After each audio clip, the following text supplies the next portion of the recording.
So we are so excited. We are here to finally talk about the Fall Harvest films. The Hallmark Fall Harvest films are the Hallmarkies podcast.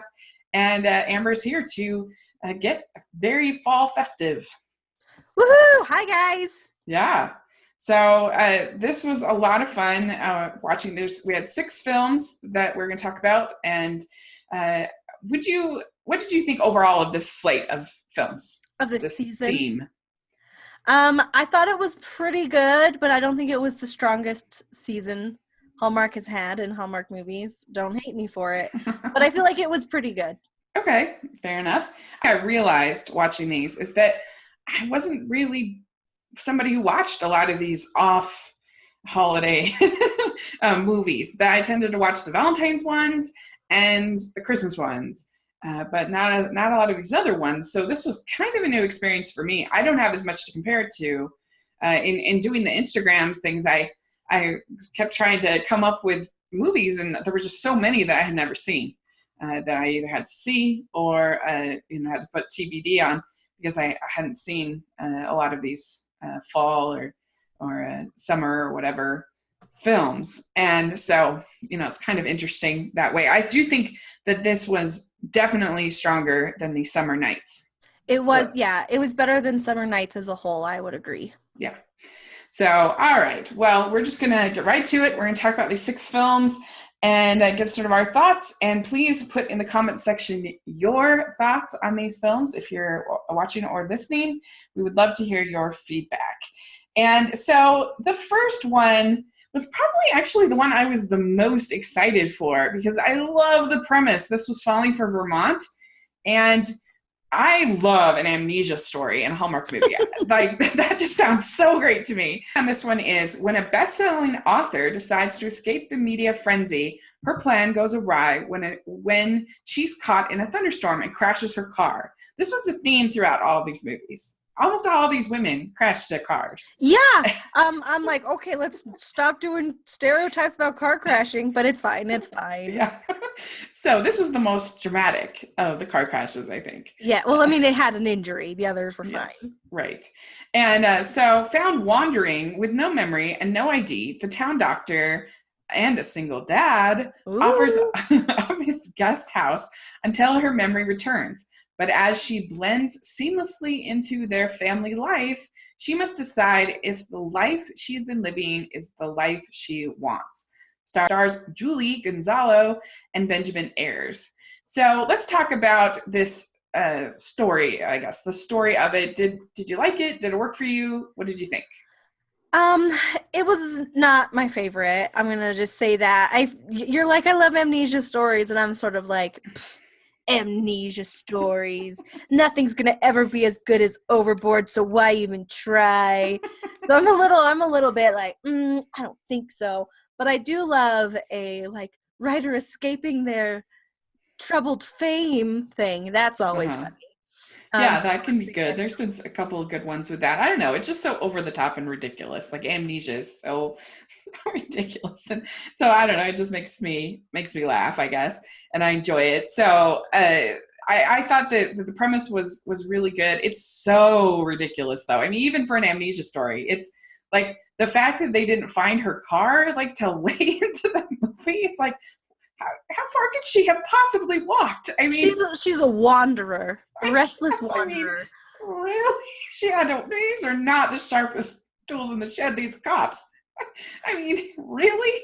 Yeah, and here's the thing. I don't like these movies with amnesia people where they're in relationships that they just completely forget about because, sure, they don't know they're in a relationship, but I know they're in a relationship, and I know that they're essentially cheating on their boyfriend. And I get real grumpy about it. The boyfriend wasn't a bad guy. He was a nice guy. He was like her manager. And a good manager, very competent. Yeah. And so, that was kind of awkward. I agree. That was sort of awkward. And so there were some just story problems. I mean, the idea that she would have no ID and all that stuff, it's just a big kind of pill to swallow. But all that could have worked for me if I had bought this couple and it had been sort of cheeky and funny and sort of self-aware, I guess. I think I could have bought it. Because I love the melodrama in these, like when they're really over the top and silly. And to me, that makes it more fun. I'm not looking for realism in my Hallmark movies. And, but I just didn't feel it with the two of them. I didn't feel like chemistry. I don't know. It just didn't work for me. And I saw Julie Gonzalo in the Pumpkin Pie Wars, which is one I caught up on this last couple weeks. And she was great in that. And she had great chemistry with her co-star in that. But for this, I don't know. I didn't feel it between them. Yeah, so I like them both individually. I agree. Yeah. She was on Veronica Mars, and I mean, I didn't like her character on Veronica Mars, but like that wasn't her fault. It was just like her character's fault, just because of how she played into, you know, the main relationship of the show. Anyway, but I just didn't really buy their chemistry, or maybe I was just the whole time being like, you have a boyfriend and he's fine. Like I wasn't very happy with them. Yeah. And she didn't really seem like much of a writer. Like I don't know, she seemed a little too ditzy and I get she has like head injury, but she didn't really seem like a writer to me. But also, I guess writers have lots of different personalities. When she was helping the girl with her play, I was like, that play is stupid. Get a better play. I was so mad about how dumb the skit was. Yeah, right. So how many crowns would you give this one? So I gave this one 2.8 crowns. So like it wasn't good enough to be a 3, which is like just standard. Like I don't expect anything for it, but it wasn't like horrible that I wanted to die. So 2.8. 2.8. All right. So I would give it 2.5 because I don't do as much in between like you do. I just like fancy numbers. But like I feel the points that they get. So it's like, not just like it wasn't it is. Like the lowest for me that I've seen since I started watching them fairly regularly for this podcast for me was Summer in the Vineyard and I guess At Home in Midford were my two lowest. But really, like I think of, was it as boring as Summer in the Vineyard? No, it wasn't as boring as Summer in the Vineyard. And then the Perfume movie, that one was, I really didn't like that. So those are like that's my low bar. It's not a 1 crown or 2 crown. It's 2.5 for me. So there we go for Falling for Vermont. I think that's fair. So I was thinking that we would start doing this thing where we'll say, if you like this movie, then you might want to try this. Or like, let's say you wanted to like Falling for Vermont, but you were just like, boo. You might want to try watching something else, kind of like it. So my suggestion for this movie is if you like the idea of her being an author who is trying to escape media frenzy or whatever, you should try watching this little movie called We Love You, Sally Carmichael. It stars Christopher Gorham and Bitsy Tolak, and it is really cute. It's a little independent film that was filmed in Utah, and Rachel and I went to the premiere, so we're pretty much in love with it. So check it out. It's really cute and fun. Yeah.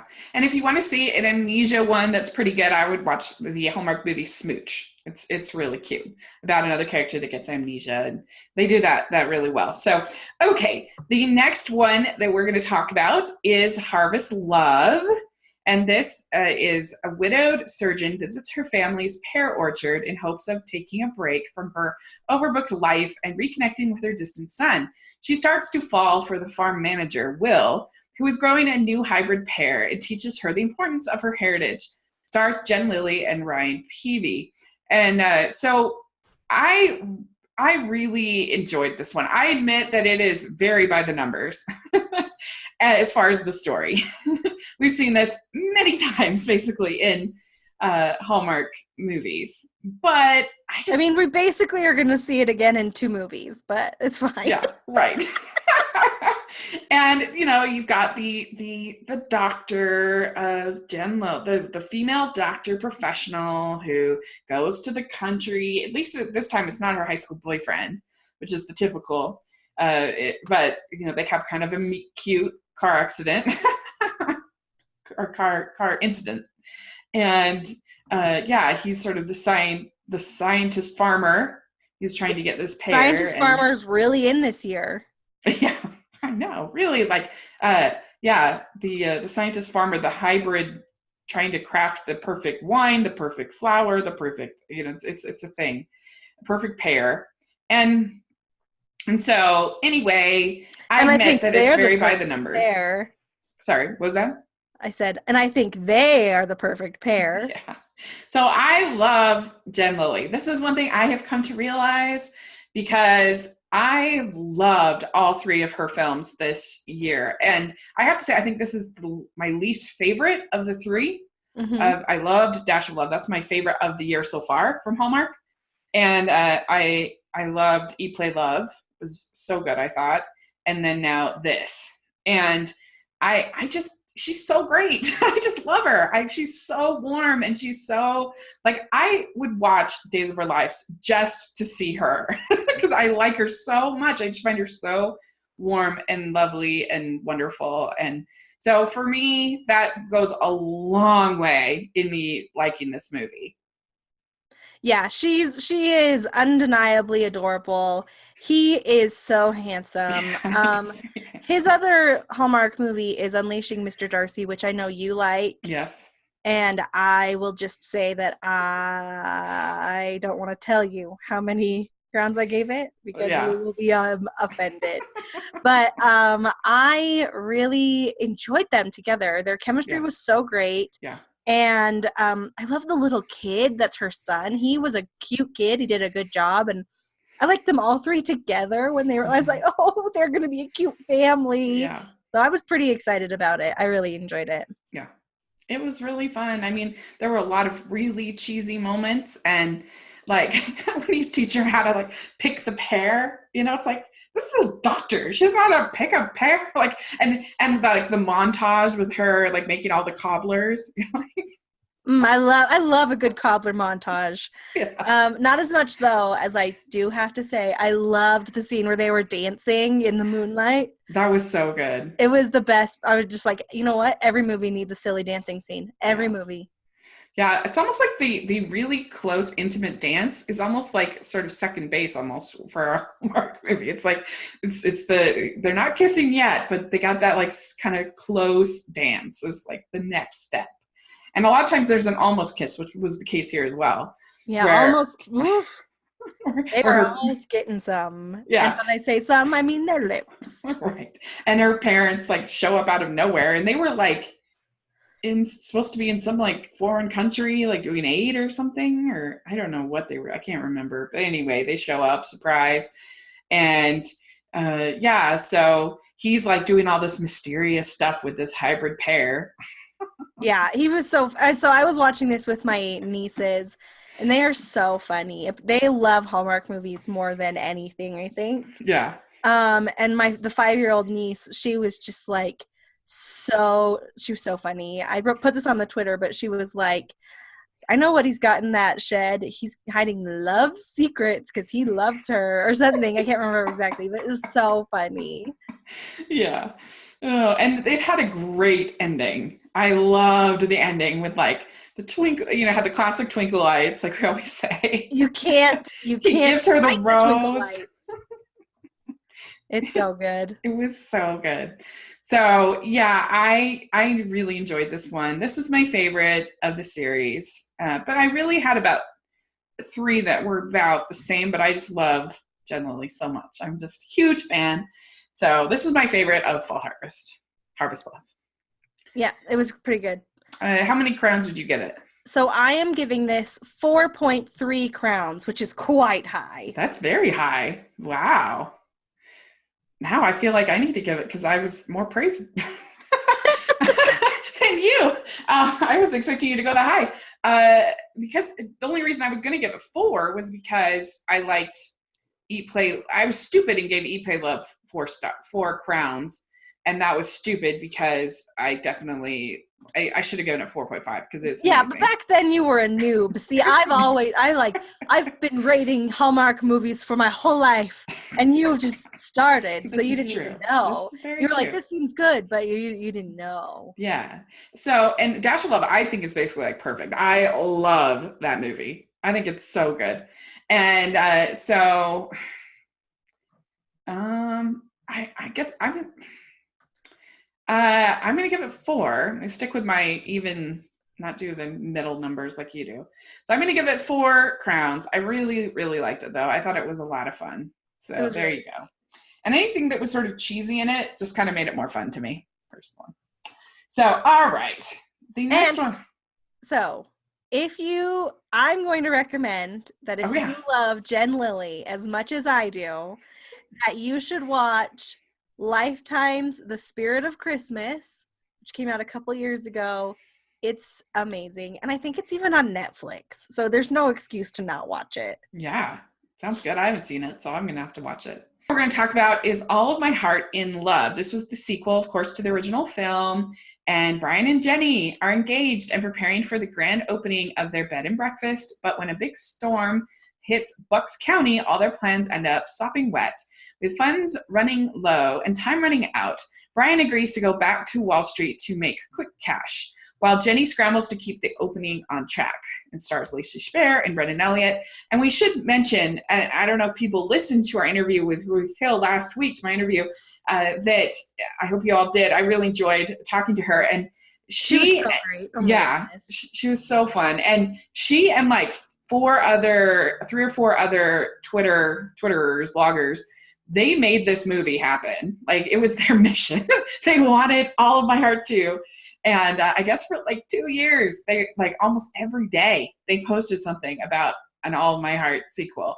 And they had like a whole Twitter account. So this was quite the labor of love, I guess, to bring to fruition. And so I'll kind of tell you my response to this film. So I felt like this was a cute movie. I enjoyed it. I thought that it made sense to me because their relationship was really quick in that they go from, and I know that's not uncommon in Hallmark movies, but still, it was a quick relationship. They made a lot of changes very fast. And I felt like at the beginning you had like a real honeymoon phase, even though they just got engaged, but still like a honeymoon phase. And then like some of those things kind of crept back in. And I do think that there are problems with her character in the movie. I think that she isn't proactive enough. She doesn't communicate enough. And she does expect him to do most of the changing. I agree with you there. I'm just preempting here. But I do agree there. But I still thought that there was enough of a connection and enough of chemistry between them that by the end, I was engaged. And I felt like so were they again. Yeah. And I felt like they were stronger from having gone through this whole experience. And I really liked all the side relationships. I thought the whole thing with the critic and Tommy, I think his name was so funny, hilarious. I liked the older couple storyline. That was really fun. I just enjoyed it. It's not like the greatest thing ever, but I liked it. So there you go. That's my thoughts on All of My Heart too. All right. And just so you know, the more I talk about this, the more grumpy I get. So I'm going to try to keep it back. I wanted to go first. Like, we had a fight on our chat for like 2 days where I was just like, are you kidding me? So I'm just going to start off and say, if this were like the first movie, a standalone movie, it would be fine. And that's ultimately what I feel like my crown rating reflects. Okay. I'm just going to start out and say that. Where this is a continuation of a second story, it makes me bonkers because they like do not communicate at all. They don't work through their problems together. They're just both like whatever. So he like goes off to make money for them so they can like fix this barn, and he's just working really hard, and she's like, oh, he's not talking to me, and she's just telling her friend this. She's not like, hi, I miss you, can you please talk to me? She's just like, my friend, he won't talk to me. And her friend's like, well, you can talk to him too. And she's like, nah, I'm not gonna talk to him. And she's like, I never see him. And it's like, that's because you're baking at night when he's home. And she's like, well, I'm not gonna stop baking just for him. It's fine, whatever. But my biggest problem with this is like, yeah, sure, they don't communicate, whatever. And sure, he's the person who makes the sacrifice and gives up what he loves again because we can clearly see from this movie, we didn't see it in the first one, that he like loves being on Wall Street. Like he loves it. He was there and he was like, this is the best. I'm so good at it. I love it. We literally have him say like, when kids were little, other kids were wanting to be firemen. And I was like, pew, pew, pit and bull and blah, blah, blah. And like, he loves being a stockbroker. Anyway, so then he gives it up for her again. And the biggest thing that I have a problem with this is that like, the only difference between this movie and the last movie is that they meet each other in the first movie. I mean, if you just go from like 20% of the way through the first movie and this one, it like beat for beat is the exact same movie. Like, oh, they work and try to fix up the house and there's problems, but they like have so much fun together. And then he's like, oh, I'm going back to Wall Street to work. And she's like, oh, we don't talk, we never communicate. And it's so sad. And then he's like, oh, she's going to leave me, so I better just move back to the barn. And she's like, perfect. That's what I wanted. It made me so mad. Okay, and I was so mad when she was like, well, he's not paying enough attention to me, so instead of working on it and fighting for him, here's your ring back, bro. See ya. Made me so mad. Also, the blogger who's reviewing. I thought that was funny. I think you're being the blogger too hard on who's reviewing the inn. Oh, I am so mad at her. Like, it doesn't matter if you find a boyfriend. It was still a terrible inn. Like, sorry, you're like, oh, it's got so much heart. No, it doesn't have electricity. There's no power. The water didn't work. It was, like, full of mold probably because they were always leaking. I was so mad. And then she was just like, 1,000 stars because I found a handsome boyfriend. Like, I agree, finding a handsome boyfriend's great. But where's your food was really good, lady? When she got one of those scones, I thought that was really funny. She gets a scone and she's like, what? I thought she was the hoot. I enjoyed her. Okay, let's just real talk. Let's say you're staying at a hotel. Again, I'm not looking for realism in my Hallmark movies. No, they took it too far. They took it too far. She's not going to be like, it's perfect in every way. 1,000 stars. I'm the most critical reviewer in all time just because she has a boyfriend. We're talking about a series that like will have like multiple events at the North Pole with like Santa like making people switch places and all kinds of like, this is too far. A blogger writing a nice review, that's like over the edge for you.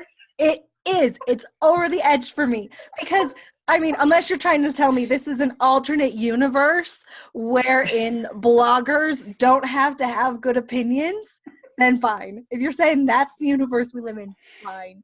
But I would like read her blog and be like, yeah, I'm going to go there. I go there and I'm like, this place is garbage and there's all the single men are gone. So what do I get out of this? Nothing. I thought it was funny. I saw this one differently, but I like I said, I admitted that there were some problems, particularly with her character. But that's only after I beat you into submission. I was really surprised that you didn't like it. I thought it was charming. So there you go. What are you going to do? All right. Well, so how many crowns are you going to give it? You're going to be shocked. You ready? Yeah. 3. What? Get out of town. It's 3. But that's because all of these feelings were the more and more I thought about it. While I was just watching it, I enjoyed it, like, for the most part. It wasn't, like, outstanding, and I probably won't ever watch it again, but I didn't want to, like, fast forward. I didn't want to skip parts, which is really what the Crown rating is, like, how I feel watching it. When I was thinking about it, I just kept getting hot under their collar. I was like, oh. And that's because it could have been so much more. It really could have. Yeah, it could have been better. This is where it's insanity, because I was going to give it 3 crowns too. I thought it was solid. I enjoyed it. I didn't think it was the greatest thing ever, but I didn't hate it. Like, I felt like I didn't have those strong criticisms like using that. So that's funny. Yeah, I'd give it 3 crowns too. See, we agree ultimately. It's just we agree in different ways. Yeah, there you go. That's true. Oh, there you go. That's why we get along, right? And okay. I was going to say, if you like this movie, just watch the first one. Agreed. Okay. All right. And there's a million other Brendan Elliott and Lacey Chabert movies that you Yeah, you could they're also each in watch. like what, 12, 9, something? Something like that, yeah. All right. Oh, So, and also, if you're into Brennan Elliott and Lacey Chabert, watch Lacey Chabert in The Sweetest Christmas on November 11th, yeah. and Brennan Elliott in Christmas Encore on December 9th. Very good. All right. Easy as Yeah. that. Those look really fun. Especially the Brendan Ellie one, I'm excited for Christmas Encores. Okay, so Love Struck Cafe is our next one that we're going to talk about. Megan Quinn, an aspiring architect, faces multiple tasks, developing her hometown lake into a commercialized entertainment center, forcing Mrs. Frances Figgins, her childhood mentor, out of her family's home and helping out at her family cafe after her father breaks his leg. All while also dealing with the return of her childhood sweetheart, Joe, who broke her heart. Stars Sarah Jane Morris and Andrew Walker. And so this one is also very classic. It hits all sort of normal beats we've seen a lot of times with Andrew Walker in the movie. I can think of a number that were very similar. And so it didn't reinvent the wheel, but I found it very pleasant and enjoyed watching it. And I really liked Sarah Jane Morris. This is her first Hallmark movie, so it was very exciting for her. Yes, I welcome Sarah Jane Morrison. Please come back for more. Yes. She was a delight. Yeah, and she was really fun. I'd love to see her in one with like Paul Green. Mm-hmm. I don't know that they would have amazing chemistry, but I feel like they would have amazing chemistry. Yeah, I feel like Paul Green has chemistry with everybody. He's very, very charismatic. But yeah, I would love to see her with somebody like that. I would just love to see her again. I thought she was great. She was very, very natural and had great screen presence, I think, for this. And she was really fun on Twitter. And I had to laugh because I was, she mentioned, it's her first Hallmark movie, and I said, oh, you mean a couple more and you'll be a Hall star? And she was like, oh, I'm still learning the terminology. We're like, that's just us. We're just that's just us. It was so funny. But everyone can feel free to use it. Yeah, that's fine. I was like, no, that's just us. Anyway, it was funny, and and then Andrew Walker has been in a million of these. Yeah, he has. This is a surprising fact. Andrew Walker has been in the same number of Hallmark movies as Lacey Chabert and Brennan Elliott. Blew my mind. And he is very charming. Oh my gosh. So charming. He's great. He's very charming. He's very likable. He does feel like the hometown guy. And he was very similar in the Appetite for Love. Very similar kind of story with the businesswoman coming back to the hometown. She's going to change the restaurant. He happens to be the cook at that time, but both of those are very similar. But I thought they had pretty good chemistry. What did you think about their chemistry? I thought it was pretty good. I really liked it. Yeah. Unfortunately for Andrew Walker and Sarah Jane Morris, I was just completely obsessed with Frances Figgins. She was everything in the world to me. I was obsessed with the little girl who was Andrew Walker's character's daughter, Lily, and I was obsessed with her boyfriend, the jerk boyfriend. Oh my gosh, I loved him. So it was like, even though they were doing great, I was like, every time someone else was on screen, I was like, but I love that person. Oh my gosh. This is really one that I need to watch like 3 or 4 times before I can like really focus, because her boyfriend, like the minute he came on, I was like, oh my gosh, this is a really good one with supporting characters. Yeah, I wasn't as big a fan of Figgins, Mrs. Figgins, as you were, but I did like the other cast. I thought her dad was good. Gary Chalk. Let's talk about him real quick. Gary Chalk. This was, according to Sarah Jane Morrison, his 60th Hallmark movie. Yeah. So crazy. He's the real Hall star. Yeah. Lacey Chabert can just deal with it. Yes. And yeah, it was just really, it hit all the beats that you want. It didn't reinvent the wheel. I mean, it is so ridiculous. They're planning on building this monstrosity on this lake. Like, you think that to get like business, they would want, like, and she's the architect. Why didn't she just design it differently? Yeah, it was, I'm going to be completely honest. The plot was a little bit not there for me, but everything else was. So what are you going to do? Right. All right. So how many crowns would you give this one? I gave this 3.9 crowns. Oh, wow. Yeah. Yeah, you're so generous tonight. What can I say? So I would say like for me, 3 for me is like an average movie. It's like, and then below average would be below that. So I think this is above average. So I would give it 3.5 See, crowns. that's basically the same thing. Yeah. So you're just very, very generous tonight. So that's very good. Okay. And so Andrew Walker and Sarah Jane are not going to be in any Christmas movies on the Hallmark Channel this year, which rest in peace, Andrew Walker, Hallmark Christmas movies. However, small comfort, Andrew Walker is also going to be in a Lifetime Christmas movie, and I can't remember 100% what it's called. I have it just written down as Snowed In, but I thought something else was. I think that's it, Snowed In. And anyway, and so that's going to be on Lifetime on December 16th. And if they don't want me plugging Lifetime on my channel, they should probably put people I love in their movies. Yeah. Well, and I should say very quickly that our preview show was based on, like, I tried my best to get there were 3 different schedules that Hallmark has put out. And then when they did the preview show after we did our preview show, there were a lot of changes on there. There were two or three that they had never announced on any of these schedules. And so changed names, changed different things. So, but hopefully you all still enjoyed it. But yeah, they're very disorganized as far as these schedules, which is very surprising. Like I would have thought that they'd have that like nailed down at the beginning of the year, to be honest, and have it all planned out. So it's surprising to me that they have all of these last minute changes but oh well. So, did you have a alternate? I guess watch the Andrew Walker movie. But that's just a Christmas plug. If you were gonna watch another movie, I think we had discussed and we said either The Perfect Catch or Date with Love. Is that what we said? Appetite for Love, I think would be a good one. It's very similar.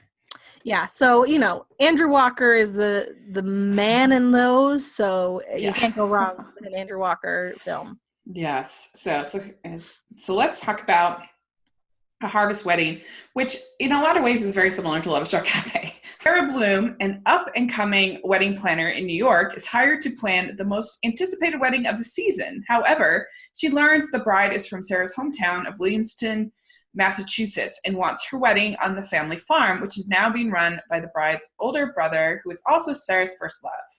So this apparently has changed since that was written because it's the bride's brother. I mean, the groom's brother.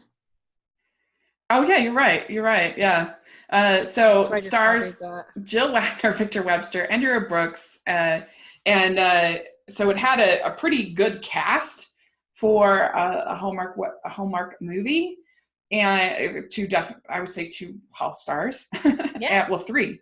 If you're really thinking, Marcus Ralston, I think his name, was in there as well, and he's been in a bunch. And Andrea Brooks. Jill Wagner's technically kind of a Hall star. This is her 3rd movie. Yeah. She's newer. Whatever. All-star cast. All-star cast. Yes, all-star cast.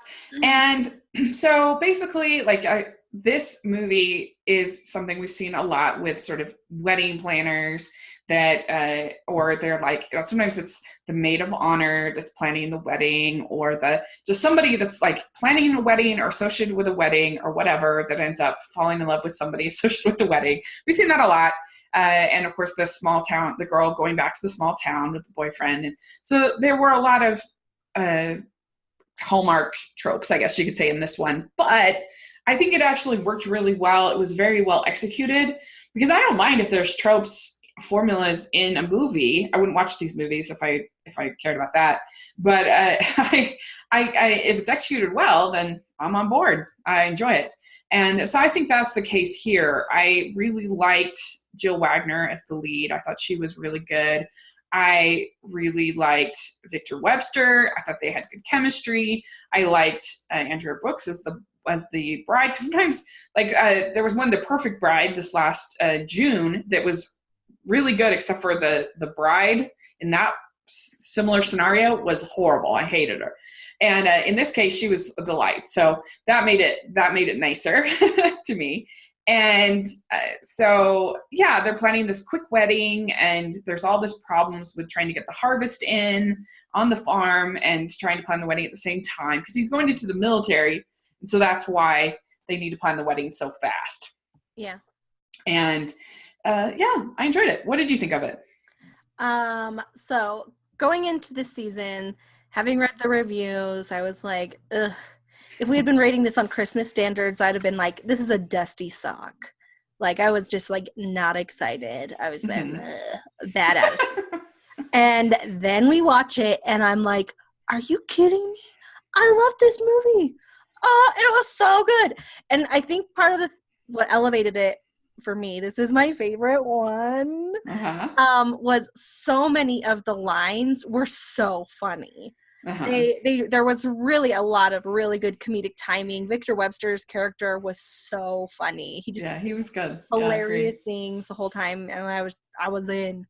And of course, it ends with an epilogue, and there is nothing on the earth that I love more than an epilogue, which is probably why I was so mad about the All of My Heart sequel, because it's like it should have been like an epilogue, but really it was just like a slog.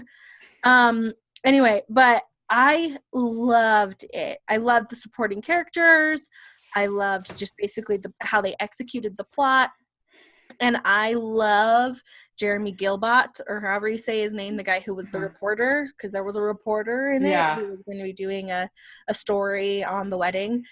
And I love him. And he has never been the good guy or the guy who gets the girl. He's in the Harvest Autumn in the Vineyard movie, but he's the brother and he doesn't get a story. He's just like there. I love him. Well, he's on When Calls the Heart too, right? Well, he's a bad guy. Yeah, bad guy.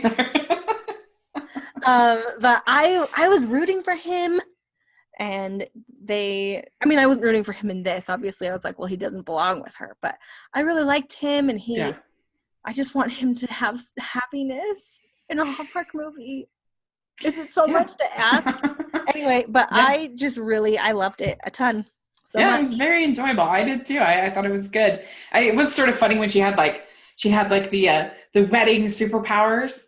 And she'd like, literally, it was almost like she was praying, like she was like, and then I'm going to put white roses over here, and I'm going to put white roses right here, and I'm going to put some white roses over here. And I was like, we get it. You love white roses, which was so funny to me. I was just like, okay, so the solution to a wedding is white roses? Got it. Yeah. So, I thought it was perfectly enjoyable. I mean, I guess maybe I didn't love it quite as much as you did, but I really liked it. I thought it was really good.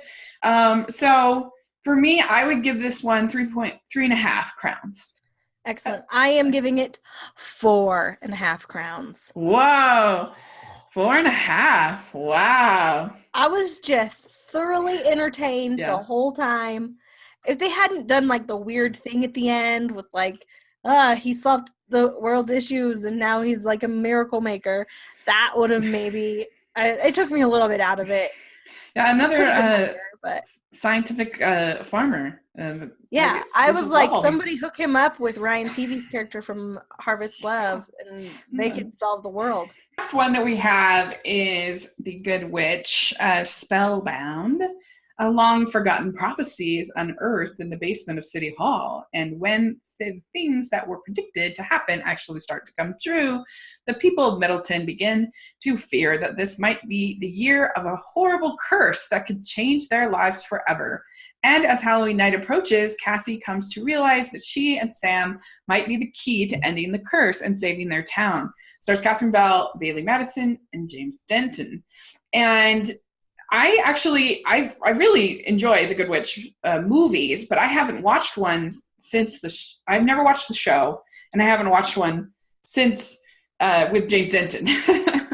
So I'm kind of out of the loop with the Good Witch movies or series, Good Witch franchise, I guess you could say. I'm sort of out of the loop of it, but this was pretty standalone, and this was a well executed Good Witch movie. If you like the Good Witch movies, then you'll like this. Yeah, this was actually my first ever The Good Witch film, which is shocking. I just was like, I don't know. And then I was like behind, and I'm not the sort of person who jumps into the middle of a show, but I had to for this. So, but I loved it. The mayor, Abby, whatever her name is, Yeah. Abby, the mayor, is the funniest person. I would watch a show that's just her being funny. So I was really proud of her. And, it was like a little bit over the top and campy and dramatic, which is probably how it always is. And I was there for it. Yeah. They didn't cross the line. Like Henry Gowan from When Calls the Heart would probably be like fit right in this town, because he's just like slightly over the top, but like not too far. Perfect. Mm-hmm. And I love Bailey Madison. Like everything Bailey Madison has ever been in, I have loved her, and she is so great. And I was just really pleased that she was in it, and I'm like, she's grown up so much. Yeah, she's very cute. I also, like I said, I really enjoyed it. It's a Good Witch movie. It was my first time seeing James Denton, and he's just super charismatic and great. He is definitely probably an upgrade from the other guy, poor guy, that was in the first like 5, and so yeah, it kind of has a little bit of a Gilmore Girls kind of feel to it. I think it got very similar to Stars Hollow kind of feel to Middleton. And, the town and all the eccentric characters and sort of them battling it out over this decoration contest, and was fun. And yeah, it's just the kind of thing like either this series is for you or it's not. Either, you like it or you think it's charming, or, it's just one of those things. But I enjoyed it very much. And I liked the little moment of heart that you got with Sam trying to scare his dad, and then being the one thing that he truly was scared of. I thought it was very predictable, but I still liked it. Yeah. With him getting lost. It was cute. Yeah, it was good. And yeah, the only part that was a little bit like the creepy guy who was always just kind of looking around like, I guess I can't remember, was he a reporter or what? But yeah, he was a little bit like, what is this guy? I don't know if that quite worked, but I guess it was supposed to be creepy, and it was creepy, but I don't know if it quite in the way they intended. But yeah, so I would give this movie, I give it 3.5 crowns. Excellent. I'm giving it 3.6 crowns. Very close. Very close indeed. Yeah. So, all right. So how would you rank these movies? It's interesting because we probably won't be that far off actually in our rankings, even though we had some different opinions. Love Struck Cafe and Harvest Wedding are basically kind of tied for me. I like them about the same. But man, now I'm going to give Harvest Love number 1, then I'll give Harvest Wedding number 2, and then I'll give Love Struck Cafe, and then The Good Witch, Spellbound, and then All of My Heart, In Love, and then Falling for Vermont is my final one. Yeah, mine's pretty much the same, except for Harvest Love and Harvest Wedding are switched. So it goes Harvest Wedding, Harvest Love, Love Struck Cafe, The Good Witch, Spellbound, All of My Heart, In Love, and Falling for Vermont. Yeah. Yeah, we end up agreeing, even if we go vastly different routes to get there. Yeah. And I had a lot of fun live tweeting these, ones I got to live tweet. I enjoyed watching. I had a lot of fun watching all of them, participating in the community, so it was a good second set for us to do for this podcast, and so yeah, it was fun. Yeah, so it's going to be exciting. I'm just gearing up for the big bear that is going to be Christmas. Yeah. Woo! We had our first film this weekend, and we're going to talk about 5 films next Tuesday. We'll have with the first one here was Marry Me at Christmas, and we're already in the Christmas spirit, so this is good. Excellent. Yeah, so you guys just check in with us every Wednesday, and we'll recap what's happened over the week. Yes. So where can people reach you?